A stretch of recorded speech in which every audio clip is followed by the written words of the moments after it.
मध्य प्रदेश के लगभग 5.25 लाख गरीब परिवारों को उनके सपनों का पक्का घर मिल रहा है। कुछ ही दिन में नववर्ष विक्रम संवत 2079 शुरू होने जा रहा है। नववर्ष पर नए घर में गृह प्रवेश ये अपने आप में ये जीवन की अनमोल वेला है। मैं इस समय आप सबको बहुत बहुत शुभकामनाएं देता हूं।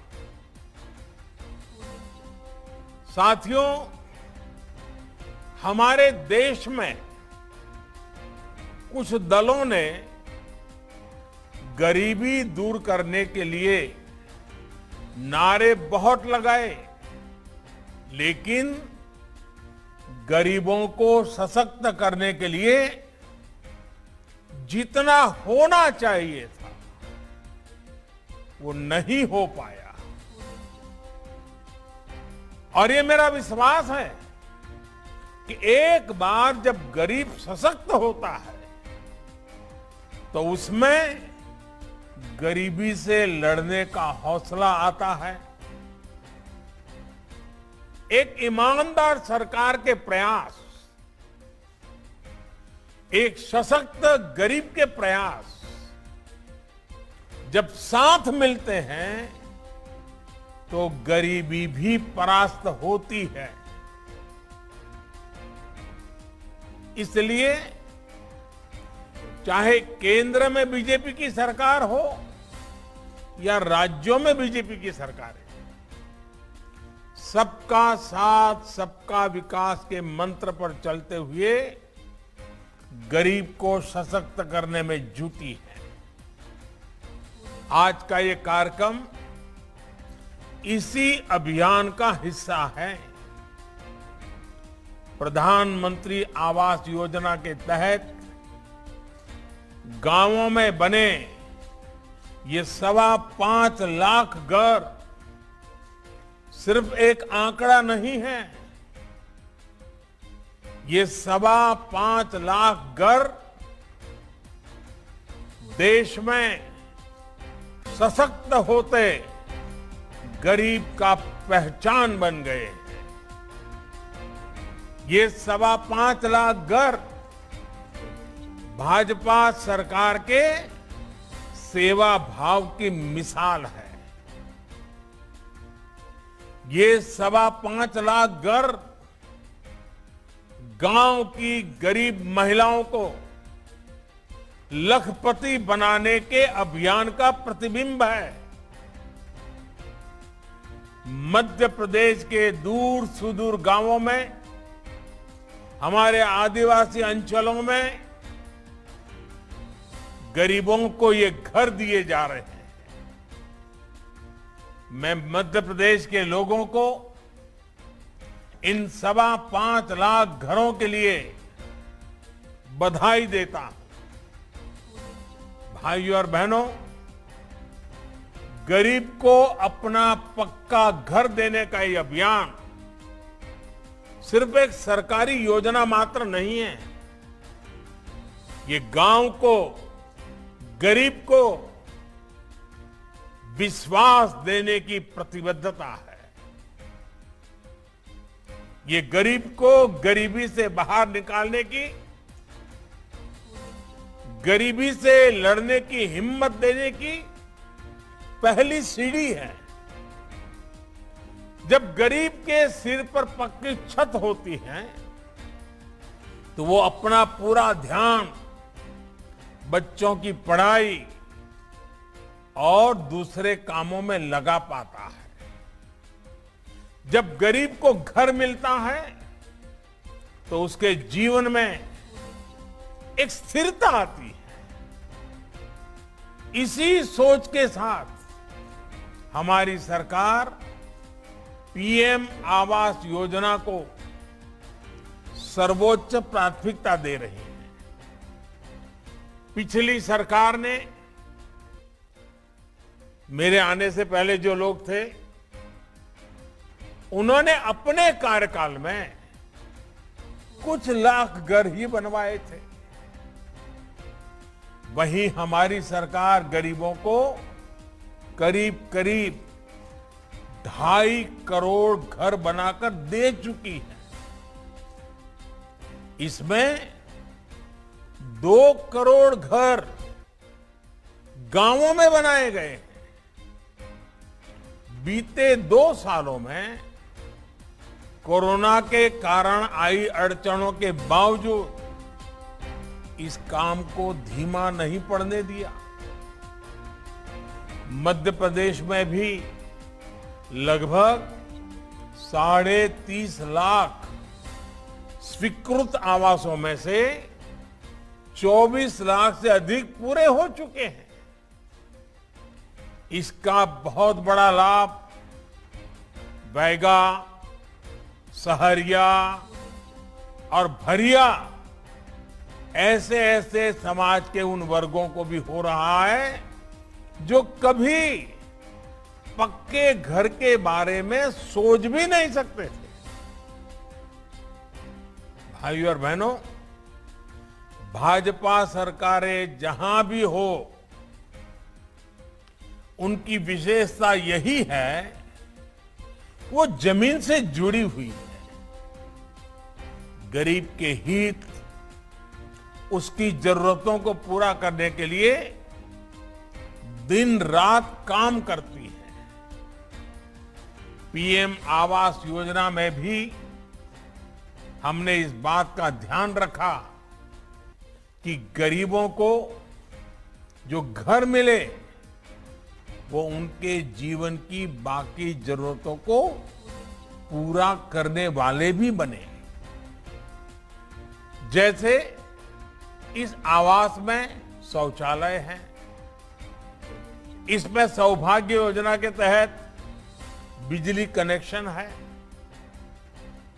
उजाला योजना के तहत एलईडी बल्ब होता है, उज्ज्वला योजना के तहत गैस कनेक्शन मिलता है और हर घर जल योजना के तहत पानी का कनेक्शन भी साथ आता है।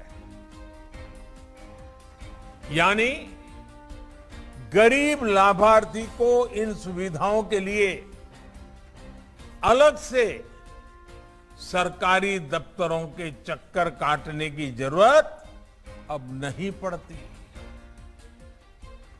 गरीब की सेवा की यही सोच है जो हर देशवासी का जीवन आसान बनाने के काम आ रही है।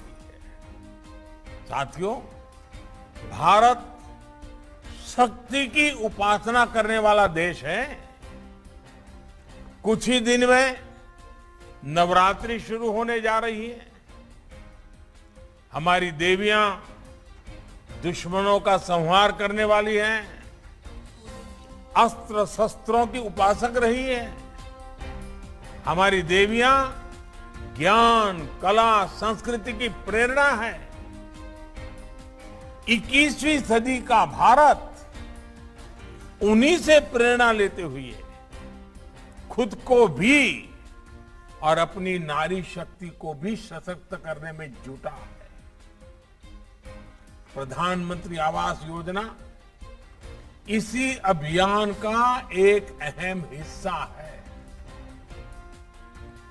पीएम आवास योजना के तहत जो घर बने हैं, उनमें से करीब करीब 2 करोड़ घरों पर मालिकाना हक महिलाओं का भी है। इस मालिकाना हक ने घर के दूसरे आर्थिक फैसलों में भी महिलाओं की भागीदारी को मजबूत किया है। ये अपने आप में दुनिया की बड़ी बड़ी यूनिवर्सिटियों के लिए एक अध्ययन का विषय है, केस स्टडी का विषय है, जो मध्य प्रदेश की यूनिवर्सिटी द्वारा भी जरूर किया जाना चाहिए। भाइयों और बहनों, महिलाओं की परेशानी को दूर करने के लिए हमने हर घर जल पहुंचाने का बीड़ा भी उठाया है। बीते 2.5 साल में इस योजना के तहत देश भर में 6 करोड़ से अधिक परिवारों को शुद्ध पेयजल कनेक्शन मिल चुका है। योजना के शुरू होने के समय मध्य प्रदेश में 13 लाख ग्रामीण परिवारों के घर में पाइप से पानी आता था। आज 50 लाख परिवारों तक पाइप से पानी पहुंचाने के पड़ाव के हम बहुत ही निकट हैं। हम मध्य प्रदेश के हर ग्रामीण परिवार तक पाइप से पानी पहुंचाने के लिए प्रतिबद्ध हैं। साथियों, आज मैं मध्य प्रदेश समेत देश के उन सभी गरीबों को आश्वस्त करना चाहता हूं कि घर बनाने का अभियान तेज गति से चल रहा है। अभी भी कुछ लोगों तक पक्का घर नहीं मिला है, मुझे इसका पूरा पता है और मैं आपको कहने आया हूं, इस वर्ष के बजट में पूरे देश में 80 लाख से अधिक घर बनाने के लिए पैसे आवंटन करने का, राशि का प्रावधान किया गया है। इनमें से मध्य प्रदेश के भी लाखों परिवारों को लाभ होना आता है। अब तक 2.25 लाख करोड़ रुपए से ज्यादा 2.25 लाख करोड़ 2.25 लाख करोड़ रुपए से भी ज्यादा इस योजना पर खर्च किए जा चुके हैं। ये पैसे गांवों में खर्च हुए हैं। ग्रामीण अर्थव्यवस्था को इससे ताकत दी है।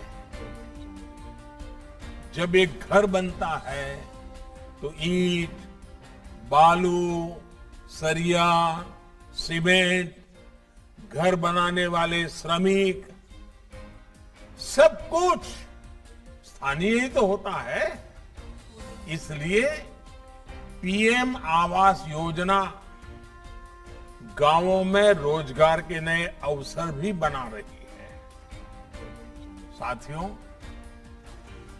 हमारे देश ने आजादी के बाद दशकों तक बहुत सी सरकारें देखी हैं, लेकिन पहली बार देश के लोग ऐसी सरकार देख रहे हैं जो सरकार उनके सुख दुख में उनके साथी बनकर, कंधे से कंधा मिलाकर उनके साथ रहती है। कोरोना के इतने बड़े संकट में भाजपा सरकार ने फिर साबित किया है कि गरीबों के लिए ये सरकार कितनी संवेदनशीलता के साथ काम करती है। गरीबों को मुफ्त वैक्सीनेशन हो या फिर गरीबों को मुफ्त राशन, और अभी शिवराज जी ने बड़े विस्तार से इसका वर्णन किया कि अभी 2 दिन पहले ही हम सब ने मिलकर के तय किया कि आने वाले 6 महीने तक ये प्रधानमंत्री गरीब कल्याण अन्न योजना को आगे बढ़ाया जाएगा ताकि गरीब के घर का चूल्हा जलता रहे। पहले कोरोना के कारण दुनिया मुसीबत में फंस गई, अब आज पूरी दुनिया लड़ाई के मैदान में उतरी हुई है। उसके कारण भी अनेक प्रकार की आर्थिक व्यवस्थाओं पर नया संकट पैदा होता जा रहा है। भारत के नागरिकों पर बोझ कम से कम कैसे हो, जितना हो सके उतना देश के नागरिकों को मदद पहुंचाने का प्रयास चल रहा है। भाई और बहनों, 100 साल में आई सबसे बड़ी महामारी में हमारी सरकार गरीबों को मुफ्त राशन के लिए 2,60,000 करोड़ रुपए खर्च कर चुकी है। अगले 6 महीने में इस पर 80,000 करोड़ रुपए और खर्च किए जाएंगे। जो पहले की जनता की कमाई को लूट लेते थे, वो जनता की कमाई से अपनी तिजोरी भर लेते थे, वो आज भी इस योजना के लिए कुछ न कुछ हल्का फुल्का मजाक उड़ाना, झूठ फैलाना, भ्रम फैलाना, ये करते ही रहते हैं। मैं आज देश को एक जानकारी देना चाहता हूं, आप भी इसे ध्यान से सुनिएगा। साथियों, जब इन लोगों की सरकार थी तो इन्होंने गरीबों के राशन को लूटने के लिए अपने 4 करोड़ आंकड़ा बहुत बड़ा होता है, 4 करोड़ फर्जी, ऐसे ही जो नाम पैदा ही नहीं हुए, जिनका जन्म नहीं हुआ, ऐसे ऐसे नाम 4 करोड़ कागजों में तैनात कर दिए थे। इन 4 करोड़ फर्जी लोगों के नाम से राशन उठाया जाता था, बाजार में पिछले रास्ते से बेचा जाता था और उसके पैसे इन लोगों के काले कारनामे, काले खातों में पहुंच जाते थे। 2014 में सरकार में आने के बाद से ही हमारी सरकार ने इन फर्जी नामों को खोजना शुरू किया और इन्हें राशन की लिस्ट से हटाया ताकि गरीब को उसका हक मिल सके। आप सोचिए, पहले के समय में ये गरीबों के मुंह से निवाला छीनकर कितने हजारों करोड़ रुपए हर महीने लूट रहे थे। हमने राशन की दुकानों में आधुनिक मशीनें लगाकर ये भी सुनिश्चित किया कि राशन की चोरी ना हो पाए। आप सबको पता होगा, ये जो मशीन लगाना का हमने अभियान चलाया ना, उसकी भी इन लोगों ने मजाक उड़ाई थी। क्यों? क्योंकि उनको मालूम था कि मशीन आएगा, लोग अंगूठे की छाप लगाएंगे तो सच का सच चलेगा, और इसको रोकने के लिए ऐसी ऐसी हवाएं चलाई, यहां तक कह दिया कि राशन लेने जाएंगे और अंगूठा लगाएंगे तो कोरोना लग जाएगा। ऐसे ऐसे झूठ फैलाए। हमारी सरकार ने इन सब का फर्जी खेल बंद करा दिया, इसलिए लोग तिलमिलाए हुए हैं। आप कल्पना कर सकते हैं कि अगर राशन की दुकानों में पारदर्शिता नहीं आती, ये 4 करोड़ फर्जी नाम नहीं हटाए गए होते, तो कोरोना के इस संकट में गरीबों का क्या हाल होता। गरीबों के लिए समर्पित भाजपा की सरकार दिन रात गरीबों के लिए काम करती है। भाई और बहनों, हमारा प्रयास है कि आजादी के अमृत काल में हम मूल सुविधाओं को हर लाभार्थी तक तेजी से पहुंचा सके। ऐसे ही काम के बल पर हम योजनाओं के सैचुरेशन, यानी हर योजना के 100% लाभार्थियों तक पहुंचाने के संकल्प पर काम कर रहे हैं। गांव में जिस योजना का जो लाभार्थी होगा, हितधारक होगा, उसको उसका हक उसके घर तक पहुंचना चाहिए। इसके लिए हम लगे हुए हैं। सैचुरेशन के इस लक्ष्य का सबसे बड़ा लाभ ये है कि कोई गरीब योजनाओं के लाभ से छूटेगा नहीं। सरकार सब तक पहुंचेगी। इससे भेदभाव की संभावना नहीं बचेगी, भ्रष्टाचार की संभावना नहीं बचेगी। आज समाज में आखिरी पंक्ति में बैठे व्यक्ति को भी लाभ देने की नीति हो, नियत हो, तो सबका साथ भी होगा, सबका विकास भी होगा। साथियों, गांवों की भूमिका का भी हम लगातार विस्तार कर रहे हैं। लंबे समय तक गांव की अर्थव्यवस्था को सिर्फ खेती तक ही सीमित करके देखा गया। हम खेती को, किसान को, पशुपालक को ड्रोन जैसी आधुनिक टेक्नोलॉजी और प्राकृतिक खेती जैसी पुरातन व्यवस्था की ओर प्रोत्साहित कर रहे हैं। साथ ही गांव की दूसरी क्षमताओं को भी निखार रहे हैं। लंबे समय तक गांव के घरों और गांव की जमीन पर आर्थिक गतिविधियां बहुत सीमित रही है, क्योंकि गांव की संपत्ति का रिकॉर्ड उस प्रकार से व्यवस्थित नहीं था। इसलिए गांव में कारोबार करने में, उद्यम लगाने में, बैंक से लोन लेने में बहुत मुश्किल होती थी। अब स्वामित्व योजना के तहत गांव के घरों के कानूनी दस्तावेज तैयार किए जा रहे हैं। मध्य प्रदेश के सभी जिलों के 50,000 से अधिक गांवों में सर्वे किया जा रहा है। लगभग 3 लाख ग्रामीणों को उनके प्रॉपर्टी कार्ड सौंपे भी जा चुके हैं। ऐसे प्रावधानों से जमीन और घर के जुड़े विवादों में कमी आएगी और जरूरत पड़ने पर, जैसा मैंने कहा, बैंकों से मदद लेना सरल होगा। साथियों, मैं आज शिवराज जी की सरकार को एक और काम के लिए बधाई देना चाहता हूं। अनाज की सरकारी खरीद में एमपी ने गजब काम किया है, नया रिकॉर्ड बनाया है, देश के कई राज्यों को पीछे छोड़ दिया है। एमपी में किसानों के बैंक खाते में आज पहले के मुकाबले ज्यादा राशि दी जा रही है। सरकारी खरीद केंद्रों की संख्या बढ़ी है। पीएम किसान सम्मान निधि भी छोटे किसानों की बहुत मदद कर रही है। एमपी के करीब करीब 90 लाख छोटे किसानों को 13,000 करोड़ रुपए से ज्यादा की राशि उनके छोटे छोटे खर्चों के लिए दी गई है।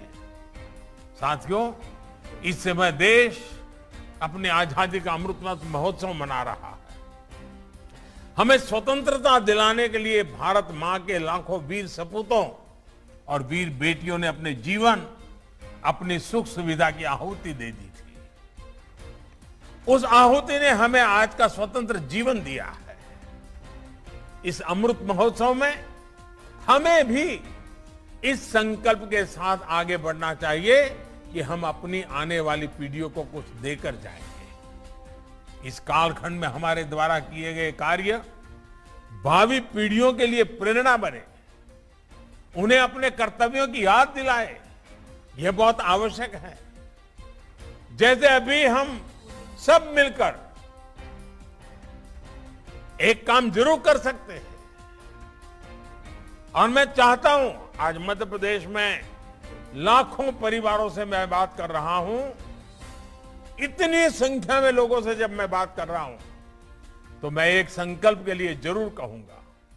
हम संकल्प करें कि इस वर्ष, जब ये नया वर्ष शुरू होगा 2-4 दिन के बाद, इस वर्ष ये जो वर्ष प्रतिपदा है, वहां से लाकर के अगली वर्ष प्रतिपदा तक, यानी हमारे पास 12 महीने हैं, 365 दिन है।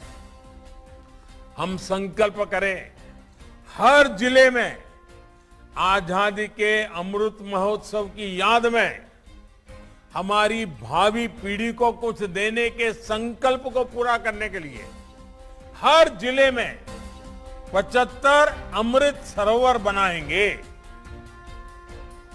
और मैं तो चाहूंगा संभव हो तो हर जिले में ये अमृत सरोवर नए हो, बड़े हो।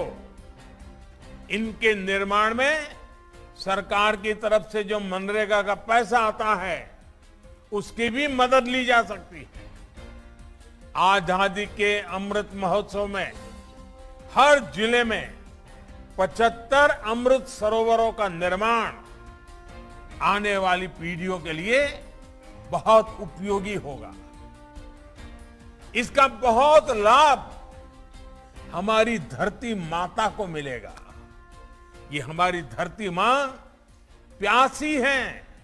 हमने इतना पानी खींच लिया है, इतना पानी खींच लिया है। ये धरती मां की प्यास बुझाना इस धरती मां के संतान के रूप में हमारा कर्तव्य बनता है। और इसके कारण प्रकृति के प्राणों में भी एक नई ऊर्जा आ जाएगी, नई चेतना आ जाएगी। इससे छोटे किसानों को लाभ होगा, महिलाओं को लाभ होगा। इतना ही नहीं, ये तो जीवदया का काम होगा, पशु पक्षियों को भी बहुत मददगार होगा। यानी हर जिले में 75 अमृत सरोवरों का निर्माण मानवता का बहुत बड़ा काम है, जिसे हमें जरूर करना चाहिए। मैं सभी राज्य सरकारों से, स्थानीय निकायों से, पंचायतों से इस दिशा में काम करने का आग्रह करता हूं। साथियों, ये भारत के उज्जवल भविष्य के निर्माण का काल है। भारत का उज्जवल भविष्य तभी संभव है जब गरीब परिवार का भविष्य बेहतर होगा। ये नया घर आपके परिवार को नई दिशा दे, आपको नए लक्ष्य की तरफ बढ़ने का सामर्थ्य दे, आपके बच्चों में शिक्षा, कौशल और आत्मविश्वास का संचार करे। इसी कामना के साथ आपको सभी लाभार्थियों को इस नए गृह प्रवेश के लिए अनेक अनेक शुभकामनाएं देता हूं, बहुत बहुत बधाई देता हूं। धन्यवाद।